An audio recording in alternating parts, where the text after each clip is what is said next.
ભાવિ પેઢીઓ અને તેમના ધર્મોની જીવનશૈલી જ્યારે મંગળ તેની ત્રીજી ભ્રમણકક્ષામાં પહોંચશે, ત્યારે તે નવી પૃથ્વી બનશે. સૂર્યની વધુ નજીક આવવાથી વધેલી ઊર્જા સાથે, તે નવી પૃથ્વી પરનું તમામ જીવન એક પગલું આગળ વિકસિત થશે. જે સજીવો જીવનની શરૂઆત વહેલી શરૂ કરે છે, તે શારીરિક રીતે વધુ મજબૂત અને વધુ સુંદર બને છે. જે લોકો પાછળથી જીવન શરૂ કરે છે, તેઓ શારીરિક બંધારણની દ્રષ્ટિએ થોડા ઓછા વિકસિત હશે. જો કે, સત્યને સ્વીકારવામાં અને તેનું પાલન કરવામાં, કોઈ પણ વ્યક્તિ તેના શારીરિક દેખાવને ધ્યાનમાં લીધા વિના વધુ અદ્યતન બની શકે છે. એટલે કે ગોરો કે કાળો, તે બધા માટે દુઃખ જ એકમાત્ર અને શ્રેષ્ઠ શિક્ષક હશે. અનેક મૃત્યુ અને પુનર્જન્મ સહિત અનેક વેદનાઓમાંથી પસાર થયા બાદ તેઓ ઉચ્ચ ટેકનોલોજીના યુગમાં પહોંચશે. તેમની મુસાફરી, જે પ્લુટોનિયન ગ્રહ માર્ગથી શરૂ થઈને તેના માતા ગ્રહની પીઠ પર સવાર થઈને તેની સાથે કદમ આગળ વધતો, તે માતાના દરેક પગલા સાથે વિકાસ પામતો અને ત્રીજી ભ્રમણકક્ષામાં પહોંચતો અને માતા ગ્રહ દ્વારા સુરક્ષિત થઈ ગયો હતો. પરંતુ પૃથ્વી પર પહોંચ્યા પછી, તેઓ ભગવાનને શોધવાનું શરૂ કરશે. તેઓ તેમના ગ્રહ પર મળેલા પુરાવાઓને જોશે અને જીવન અને ભગવાન સાથે સંબંધિત જવાબો શોધવા માટે શાસ્ત્રોનો અભ્યાસ કરશે. તેઓ પ્રાણી અને માનવ હાડપિંજર અને અવશેષોનો અભ્યાસ કરીને ઉત્ક્રાંતિ વિશેની મૂળભૂત માહિતી શીખશે. તેમજ માનવ સંતોએ લખેલા ધાર્મિક ગ્રંથોના આધારે સર્જન અને ઈશ્વર વિશે જુદી જુદી માન્યતાઓ સાથે અનેક ધર્મો સ્થાપિત થશે. કેટલાક ધર્મો ઉત્ક્રાંતિના વૈજ્ઞાનિક સિદ્ધાંતનો વિરોધ કરશે. આ સમયગાળા દરમિયાન ખોરાક, સ્વરક્ષણ અને સ્વબચાવ એ બધા માટે પ્રાથમિકતા રહેશે. પ્રાણીઓ માણસોને મારી નાખશે અને માણસો પ્રાણીઓની સાથે માણસોને પણ મારી નાખશે. બીજાઓથી પોતાને બચાવવાના ભયંકર સંઘર્ષમાં, તેઓ આખરે થાકી જશે. પછી તેઓ જીવનના અર્થ વિશે વિચારવાનું શરૂ કરશે અને ભગવાનને શોધવાનું શરૂ કરશે જેણે તેમને બનાવ્યા છે.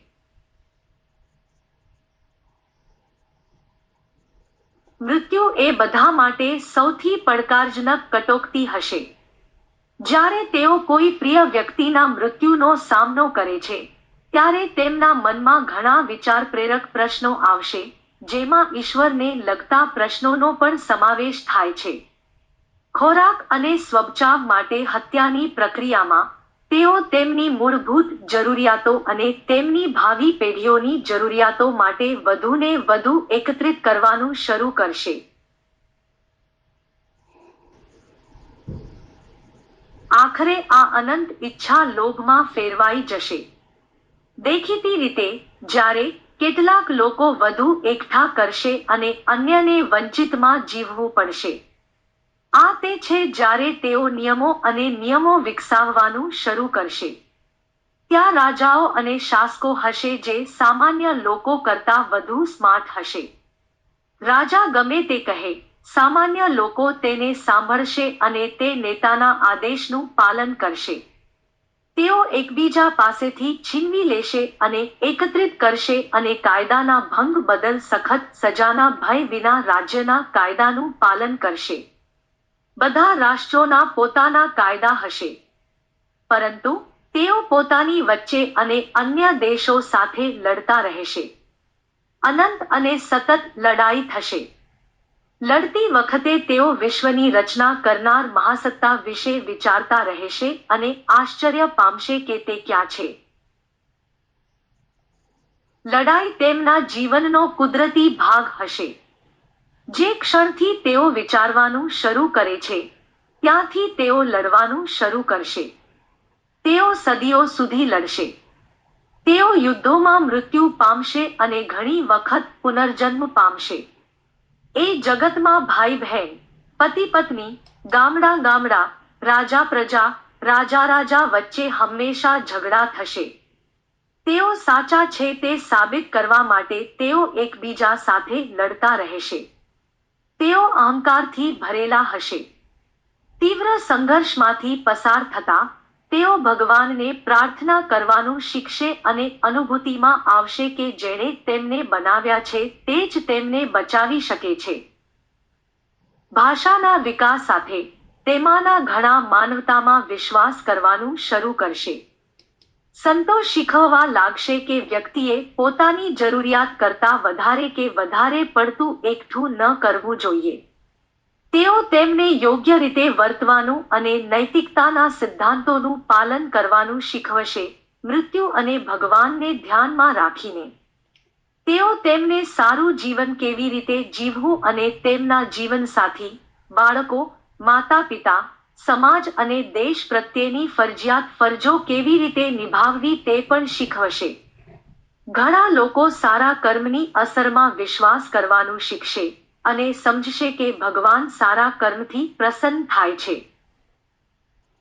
તેઓ સમજશે કે આ જીવનમાં તમામ પ્રકારના દુઃખોનો અંત લાવવાનો એકમાત્ર રસ્તો ભગવાનને પ્રસન્ન કરવાનો છે. તેમના અંતરાત્માના અવાજો તેમને પ્રેરણા આપતા રહેશે. કેટલાક ઈશ્વર ભક્ત લોકો એટલા સારા હશે કે તેઓનું જીવન બીજાઓને સારા કાર્યો કરવાની પ્રેરણા આપશે.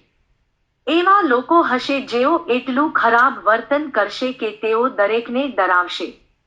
જો કે તેઓ બધા ભગવાન અને અથવા તેમના પોતાના ધર્મમાં વિશ્વાસ કરશે.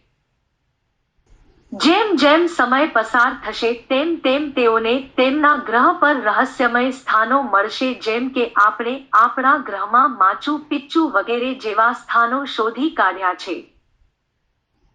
આ ક્યારે અને કોના દ્વારા બાંધવામાં આવ્યું હતું તે શોધવાનું તેમના માટે અશક્ય હશે. તેઓ તેમના પૂર્વજો વિશે વધુ જાણવા માટે ઇતિહાસ દ્વારા શોધવાનો પ્રયાસ કરશે જે અવતારના સમય દરમિયાન જીવ્યા હતા. કેટલાક વિચિત્ર લોકો ભગવાન સહિત બધું જાણવાનો દાવો કરશે. તે તેના અનુયાયીઓ સાથે મળીને જીવનની ફિલસૂફી બનાવશે. સમય જતાં સંતો અને નેતાઓ શાસ્ત્રોના સૌથી જૂના મૂળભૂત ઉપદેશોને જાળવી રાખીને ધર્મની વિભાવનાને બદલી નાખશે. જ્યારે તેઓ વાંચતા અને લખતા શીખે છે ત્યારે તેઓ ફક્ત ભગવાન અને પ્રાર્થના વિશે વાર્તાઓ લખશે. તેઓ લખવાની ઈશ્વરે આપેલી ભેટ માટે ઈશ્વરની સ્તુતિ કરશે. તેઓ ઈશ્વર માટે ખૂબ માન રાખશે અને ઈશ્વરનો ડર રાખશે. ઘણા લાંબા સમય સુધી તેઓ ભગવાનના ક્રોધના ડરથી મોં ધોયા વિના ભગવાનનું નામ પણ ઉચ્ચારતા ન હતા. જ્યારે તેઓ કેટલાક મુદ્દાઓ પર અસંમત થાય છે અને ઉકેલવા માટે સમર્થ હશે નહીં, ત્યારે તેઓ ભગવાનના હાથમાં નિર્ણય છોડી દેશે કારણ કે તેઓ ભગવાનને ખૂબ પ્રેમ કરશે અને તેમના નિર્ણયમાં સંપૂર્ણ વિશ્વાસ અને વિશ્વાસ રાખશે. તેઓ પાંદડા અને પથ્થરો પર લખવાનું શીખશે અને તેઓ ભગવાન કેવા દેખાવની કલ્પના કરે છે તેના ચિત્રો દોરશે. મોટા ભાગના લેખકો સંતો હશે. સંતો એ હકીકત સ્વીકારશે નહીં કે તેઓ ભગવાન વિશે જાણતા નથી, પરંતુ તેમના મનમાં જે આવશે તે લખતા રહેશે. નેતાઓ તે લેખકોને પ્રોત્સાહિત કરશે અને સુવિધાઓ આપશે જેથી તેઓ લખતા રહે અને કેટલાક લોકો તેમને આરામદાયક જીવન અને નાણાકીય લાભ પણ પ્રદાન કરે. કેટલાક સંતો ભગવાન વિશે રમૂજી વાર્તાઓ લખશે. તે સમયગાળા દરમિયાન તેઓ માને છે કે તેમની પૃથ્વી પ્લેટની જેમ સપાટ છે, જે બ્રહ્માંડના કેન્દ્રમાં સ્થિત છે અને સૂર્ય અને ચંદ્ર સહિત અન્ય તમામ તારાઓ તેમની આસપાસ ફરે છે, જ્યારે તેમની પૃથ્વી સ્થિર હતી. જ્યારે પ્રશ્ન થાય કે પૃથ્વી પર શું સવાર છે, ત્યારે તેઓ અજ્ઞાનતા નહીં સ્વીકારે પણ ઘણી વાર્તાઓ ઘડશે. તેઓને કૃષ્ણ, જીસસ અને અવતાર વિશે પુસ્તકો મળશે. પરંતુ તેઓને અન્ય ગ્રહો પરના જીવન વિશે જ્ઞાનનો અભાવ હશે કારણ કે આ સત્ય ફક્ત સાચા અવતાર દ્વારા જ પ્રગટ થઈ શકે છે. શાસ્ત્રો ક્યારે અને કોણે લખ્યા અથવા કોણ અને કેવી રીતે તેઓને તે ગ્રહ પર લાવવામાં આવ્યા તે વિશે તેઓને કોઈ ખ્યાલ હશે નહીં. સમય જતાં તેઓ ઘરો બાંધવાનું, ઢોરઢાંખર અને અન્ય પ્રાણીઓને ઉછેરવાનું શરૂ કરશે. તેઓ માનવતા માટે સામાન્ય નિયમો સ્થાપિત કરવા માટે વ્યવસાયો, ગામો, સમાજો અને સંબંધો સ્થાપિત કરવાનું શરૂ કરશે. પતિ-પત્ની વચ્ચેનો આદર્શ સંબંધ તેમના માટે મુખ્ય મુદ્દો હશે. પાછળથી, તેઓ વીજળી અને અન્ય તમામ ઇલેક્ટ્રોનિક્સ જેમ કે ટ્રેન, ટેલિફોન વગેરેની શોધ કરશે, જેમ કે આપણે કર્યું. તેઓ જીવનના રહસ્યો અને જીવનની સમસ્યાઓના ઉકેલો શોધવાની આશા સાથે શાસ્ત્રો પર પણ ધ્યાન કેન્દ્રિત કરશે. વધુમાં, તેઓ ઈશ્વરને શોધવાનો પ્રયત્ન ચાલુ રાખશે. શાસ્ત્રોનું વાંચન કરવું, તેનું ભાષાંતર કરવું અને તેમાંથી સત્યના રહસ્યોને ઉજાગર કરવું તેમના માટે ખૂબ જટિલ અને મુશ્કેલ હશે, પછી ભલે તેમની સમજવાની ક્ષમતામાં સુધારો થયો હોય. કેટલીકવાર, ઉકેલો શોધવાને બદલે તેઓ વધુ પ્રશ્નો અને વધુ સમસ્યાઓમાં ફસાઈ જાય છે. તેમાંના કેટલાક ઘણા મૂંઝવણભર્યા ગ્રંથોથી થાકી જશે અને સંત બનશે. તે સંતો લોકોને તેમના ઘરોમાંથી નકામા ગ્રંથો ફેંકી દેવા અને તેના બદલે માનવતા અને તેમના દ્વારા સ્થાપિત જીવનશૈલી સ્વીકારવાનું કહેશે. પરંતુ, કમનસીબે, તેઓ ક્યારેય શાસ્ત્રોથી છુટકારો મેળવશે નહીં.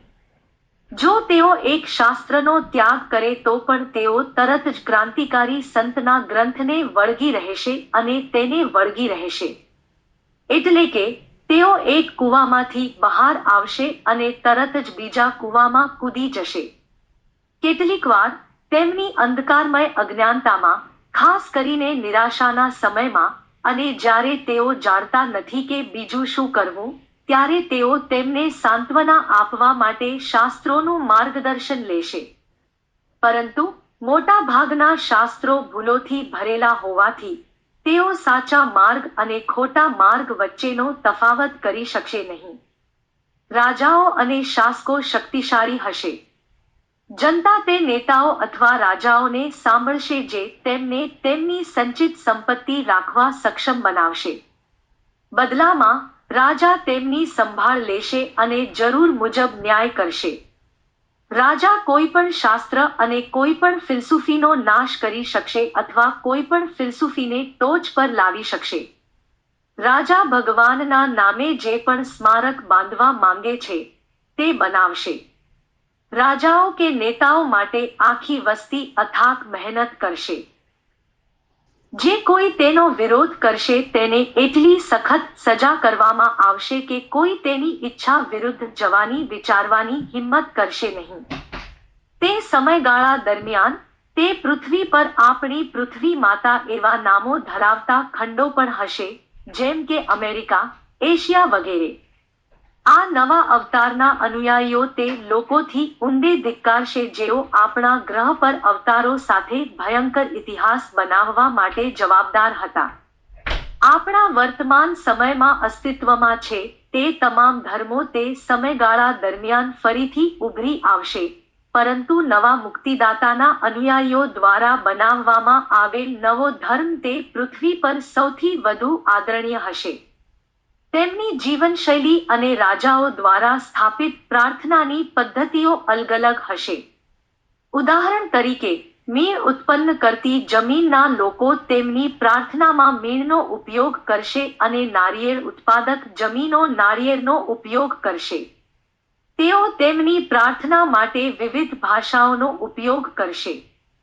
તેમની કપડાં પહેરવાની રીત પણ અલગ હશે.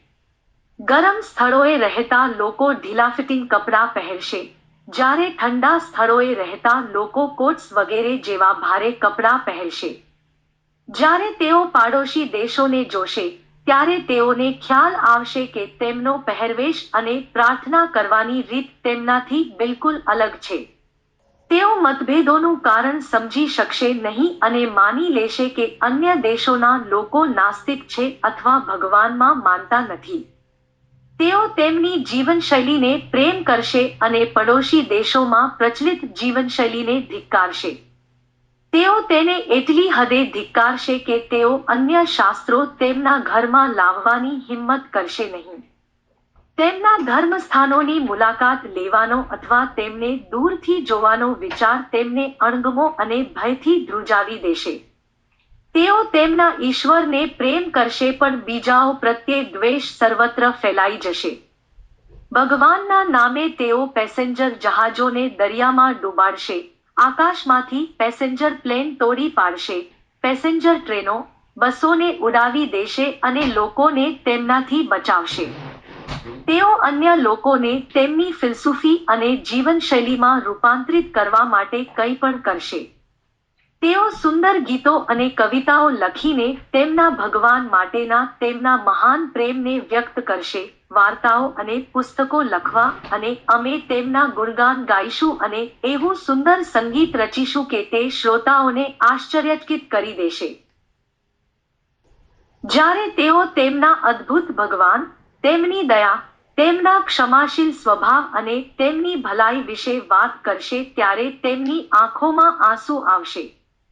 તેમના ઈશ્વર પ્રત્યેનો તેમનો પ્રેમ એટલો મહાન હશે કે તેઓ સમી શકતા નથી એવી પ્રાચીન મૃત ભાષામાં તેમનો મહિમા ગાતા હોવા છતાં તેમના માથા ફરશે. જો અન્ય ધર્મના લોકો તેમના ધર્મ વિશે દલીલ કરે છે અથવા ભગવાન માટેના તેમના પ્રેમની ટીકા કરે છે, તો તેઓ તેમને નુકસાન પહોંચાડવા દેશે નહીં. ધાર્મિક અસહિષ્ણુતા તેમના સતત ઝઘડા અને ઝઘડાઓનું કારણ બનશે. છેવટે, તેમનું સંગીત, તેમનું ધાર્મિક જ્ઞાન, તેમના ઘરો, તેમની કાર અને તેમની સિદ્ધિઓ અભિજાત્યપણુની એટલી ઊંચી કક્ષાએ પહોંચી ગઈ હશે કે તેઓ અહંકારી બની જશે અને માને છે કે આ બ્રહ્માંડમાં આવા જ્ઞાનવાળા તેઓ જ છે. વિડંબના એ છે કે આ સમયથી સદીઓ પહેલા, જ્યારે તેમની પાસે કંઈ નહોતું, ત્યારે પણ તેઓ સમાન માન્યતાઓ ધરાવતા હતા. પરંતુ હવે બીજાને મૂર્ખ બનાવવાની તેમની રીત વધુ વૈજ્ઞાનિક અને ચતુરાઈભરી હશે. ઘણા ખ્યાતિના ભૂખ્યા અને પૈસાવાળા સંતો તારણહાર, ભગવાન અથવા ભગવાનના સંદેશવાહક હોવાનો દાવો કરશે. વધુ પૈસાવાળા રાજકારણીઓ ભ્રષ્ટ બનશે અને જનતાને મૂર્ખ બનાવીને મત પડાવી લેવામાં માહેર બનશે. ઘણા લોકો એવા ખોરાકને એકત્રિત કરશે જે લાખો લોકોને ખવડાવી શકે અને તેને સુરક્ષિત સ્થળોએ સંગ્રહિત કરી શકે. તેઓ મૃત્યુના દેવતા યમને પડકારશે. ગરીબો અમીરોને ખુશ કરશે, જેનો લોભ લાખો ભૂખે મરતા લોકોના મૃત્યુ તરફ દોરી જશે. શ્રીમંત ચોરોને મીડિયા દ્વારા પ્રખ્યાત કરવામાં આવશે. અધર્મ સર્વત્ર ફેલાઈ જશે. સંતો વધુ ધનવાન અને બુદ્ધિશાળી બનશે. ધાર્મિક ઉપદેશકો દ્વારા મૂંઝવણમાં, તેઓ પ્રલયની મહાન ઘટનાના દિવસ સુધી ભગવાનને ઓળખશે નહીં. તેઓ તેમના ભગવાનના નામ પર મોટા ચર્ચ, મંદિરો વગેરે બનાવશે. તેઓ જાણશે કે આપણે, તેમના પૂર્વજોએ સાચા અવતારને હાથકડી, સાંકળો અને કેદ કર્યા હતા. તેમના પ્રાર્થના ગૃહોમાં, તેઓ આ હૃદયદ્રાવક ઘટનાનું દ્રશ્ય બનાવશે. તેઓ તેમના પ્રાર્થના ગૃહમાં જેલની નાની કોટડીમાં કેદ એક નિર્દોષ, તણાવગ્રસ્ત, આઘાતગ્રસ્ત, ઉદાસી અને ડરેલી સ્ત્રીની પ્રતિમા બનાવશે. ઘણા લોકો જેલની કોટડીની સામે મીણબત્તીઓ પ્રગટાવશે અને પ્રાર્થના કરશે, અમારા ભગવાન, અમારી દયાળુ માતા, કૃપા કરીને અમને, આપણા આત્માને, આ જેલ, શરીર, માંથી બહાર કાઢો. ઘણા ઉપદેશકો કેદ થયેલી સ્ત્રીના જુદા જુદા અર્થઘટન કરશે અને કહેશે કે ભગવાનને કેદ કરવામાં આવ્યો ન હતો તે સમજાવવાની આ રીત છે કે આપણે, આત્મા, આ શરીરની અંદર કેદ છીએ, અથવા આ જેલ જેવી દુનિયા અને માત્ર દયાળુ ભગવાન આપણને આ માયાના પિંજરામાંથી મુક્ત કરી શકે છે વગેરે. આ અવતારના ના પર કેદ કરાયેલી સ્ત્રીઓની હીરા જડેલી મૂર્તિઓ હશે અને લોકો તેમને અન્યને પ્રભાવિત કરવા માટે હીરાથી જડેલા સોનાના પેન્ડન્ટ્સ હશે જે તારણહારમાં વિશ્વાસ કરે છે જેઓ પવિત્ર મહિલાની તસવીર ધરાવનાર ધ્વજ ધરતી પર ફરકાવશે તેઓ અન્ય ધર્મના લોકોને ધિક્કારશે અને તેમને કેદ કરશે તેમના ધર્મ વિશે અને તે રૂઢિચુસ્ત ધર્મો વિશે ઘણી બધી ખરાબ વસ્તુઓ જે પવિત્ર લેડી, માતા દેવીને ઓળખવામાં નિષ્ફળ રહી છે. ત્યાં અવતારના નામે ઘણા વિનાશક ભયંકર યુદ્ધો થશે. શારીરિક અને માનસિક આઘાતમાંથી પસાર થવું પડ્યું જેની તુલના પૃથ્વી પરના અન્ય કોઈ દર્દ સાથે થઈ શકે નહીં. તેઓ જાણશે કે અમારા અવતારનું અપમાન થયું હતું અને લોકોએ તેમના વિશે ઘણી ગંદી અને ખરાબ વાતો કહી હતી. નકલી ભગવાન, નકલી મસીહા, હેતરનાર વગેરે. તેઓ શોધી કાઢશે કે આપણા વિશ્વમાં ઘણા હેતરનારાઓ, ખોટા દેવતાઓ, ખોટા ગુરુઓ અને પૈસા ઉઘરાવનારા નેતાઓ હતા જેઓ ઝડપથી ધનવાન બનવા માંગતા હતા. તે ખોટા દેવોને તેમના અજ્ઞાન અનુયાયીઓ દ્વારા કરોડપતિ અને અબજોપતિ બનાવવામાં આવ્યા હતા. મૂર્ખાઓએ જૂઠાણું સ્વીકાર્યું અને જૂઠને ટેકો આપ્યો. અમે જે ઇતિહાસ રચ્યો છે તેને તેઓ ધિક્કારશે પણ તેઓ તેમાંથી શીખશે અને એ જ ભૂલોનું પુનરાવર્તન ન કરવાનો પ્રયાસ કરશે. તેઓ અમે કરેલા અન્ય અમાનવીય કાર્યો વિશે વાત કરશે અને આ રીતે અમારા મૂર્ખ કાર્યોને ધિક્કારશે. પરંતુ આખરે, જ્યારે તેમનો અવતાર અથવા તારણહાર તેમની વચ્ચે દેખાય છે, ત્યારે તેઓ એ જ ભૂલો કરશે જે આપણે કરી હતી અથવા આપણા પહેલાના લોકોએ કરી હતી. તેઓ પણ મૂર્ખ, ઘમંડી, વખાણના ભૂખ્યા, હઠીલા અને લોભી હશે. તેઓ જેટલા દુઃખ સહન કરે છે, તેટલો જ તેઓ ઈશ્વર માટે પ્રેમ કેળવે છે. ભગવાન વિશે વાત કરતી વખતે તેઓની આંખોમાં આંસુ આવશે. તેઓ અદ્રશ્ય ઈશ્વરને ઊંડો પ્રેમ કરશે. તેઓ હંમેશા ભગવાનના નામે કંઈ પણ કરવા તૈયાર રહેશે. તેઓ ઈશ્વરની મદદ માટે પોકાર કરશે. સૌથી વિચિત્ર બાબત એ છે કે તેઓ સ્વીકારશે નહીં કે તેઓ ભગવાનને ઓળખતા નથી. તેઓ ભગવાનની કલ્પના અનેક વિચિત્ર અને અલગ અલગ સ્વરૂપોમાં કરશે.